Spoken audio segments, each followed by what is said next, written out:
I always liked funny women when I grew up. I was raised by a single mom, so women being like, it was my 3 sisters. My whole life, I've raised 2 girls. All my dogs have been women. Your dogs are women? Well, girls. I don't know, women. I respect them. They're not girls. I get it. Yeah. But I always liked her. She was funny and sexy. She was hot in the young days. Yes. When she was young.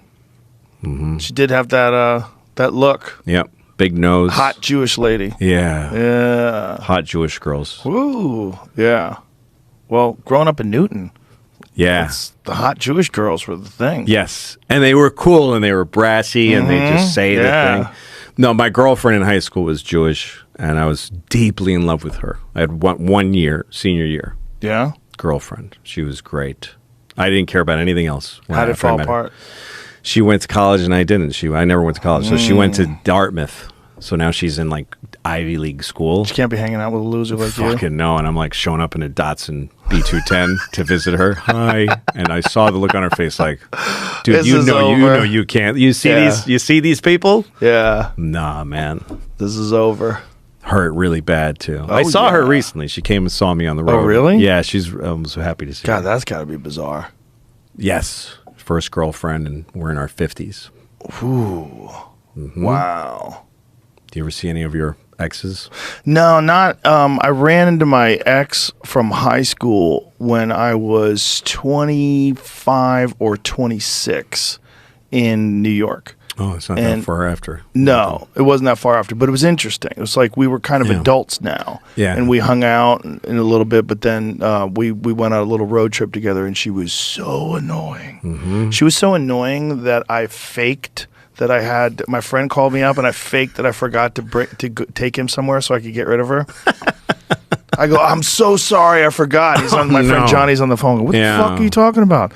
I go, dude, I forgot I'm supposed to take you there. I'm really sorry. Oh, I go, no. Listen, let me take care of it. I can still do it. Don't worry. I can take care of it. I told her, I'm really sorry, but I got to drive my friend. And I just like, God. I've lied to a lot of people. That was a good one. Yeah. That was one that I really wish I hadn't done it. I really wish I had confronted her and said, listen, I know, because she drove from like D.C. to visit me, but it was awful. It was awful. She was just nagging. She would just like, don't do this, don't do that. Like I try to listen to music in the car. She's like, I don't want to hear that.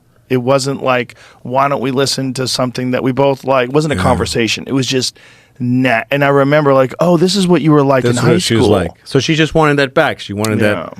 I think for some people, that's a way of showing affection, I don't think it was with her. No, it was like she was just a really strong girl, and she became a strong woman. She was very smart and just very rigid in what she wanted and what she didn't want, and she just was, for lack of a better term, she was a bitch.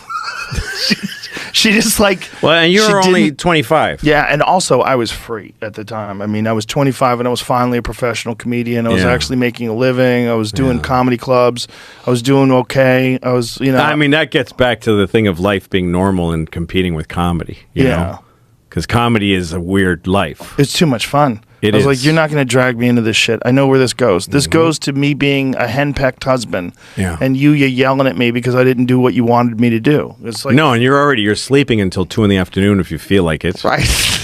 And you're working. Oh, it's a joke to call it work. Yeah.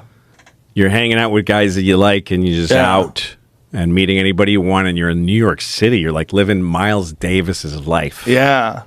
It was even worse than that because I was hanging out at pool halls too. Oh, yeah. So that was my pool hall days. So all day long, this is what my day was. I'd wake up whenever, I'd go to the gym, I'd get a workout in, and then I would go to the pool hall. And I would go to the pool hall in the afternoon, and I'd hang out with the guys. We'd play pool, we'd talk shit, we'd have some lunch or whatever, and then I'd go do shows. So I'd do shows at night, and then I'd come back to the pool hall at midnight, 1 o'clock in the morning, and it would be packed. And those fucking animals would be in there gambling and talking shit and doing drugs, and they would stay up till 5, 6 o'clock in the morning, and then we would go to the Star Diner in Mount Vernon, New York, and we'd eat cheeseburgers, and like a cheeseburger deluxe. So it was a cheeseburger with like coleslaw slaw on it and pickles and onions. And then I'd go to sleep and I'd wake up and do it all again. So I had this life of just like being around these degenerate bachelors. Yeah. They were fun people with great stories, and they Sure. were always gambling. Everybody was gambling. And we're just playing pool all the time. And to this girl who's telling me, don't play that music. I don't like that music. I go, well, what do you like? Like, she was just like, everything was like, you know, No, I remember don't those- chew that way. Don't do this. Don't do that. Especially in New York, because it was wide open and it was infinite and open all night. And I remember those early years in my 20s living in New York, and I would do sets till 4 a.m. sometimes. It was like the improv on 44th and 9th, was like the last set was like 350 on a Saturday. It was something crazy like that. How many people were in the audience? None, like no, but like 350? barely anybody. But you kept going, you know, just all night shows. Like I had a motorcycle because you could get to shows faster through traffic. You could do 8, 9 shows a night. And then you just get paid cash, and I mean, it was a great life. And then me and like Kevin Brennan and Dave Attell and a guy named Dan Vitale, who just passed away, and a few other guys used to go to the diner on the Westway Diner on 9th Avenue. And the Westway was all the street came into Westway. Like everybody that's out hustling, you know, Midtown and Times Square.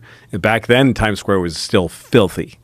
And so there was always like a table of vice cops and then like a table of transvestite hookers. And they're out on the street. They're after each other. But everybody goes to the same diner. So it's like Wile E. Coyote. Yeah, it's like Wile E. Coyote and the whatever. sheepdog. And they punch in. Yeah. How you doing, buddy? Morning, Sam. Yeah. It was Yeah. like that. And the cops always had their guns show, you know, their shoulder holster guns show. And there'd be a table of comics. Wow. And we would just sit there and eat fucking Greek food and, you know, and just hang out and watch this weird, you know. I was so happy then. I was just so happy. It's such a fun time. Yeah. You know, you don't really know what's going to happen. You hope that you make it. You hope you can continue to make a living. Yeah. But it's such a fun time of complete freedom. I really enjoyed that. I loved it. It was enough to pay my rent in New York City. And at the time, I liked New York City a little more than I do now because there was more like cool stuff like bookstores and Tower Records, and there was more movie theaters, and there was more off the wall culture and strange stuff to see, and more restaurants and diners. There's really not all night diners in Manhattan anymore.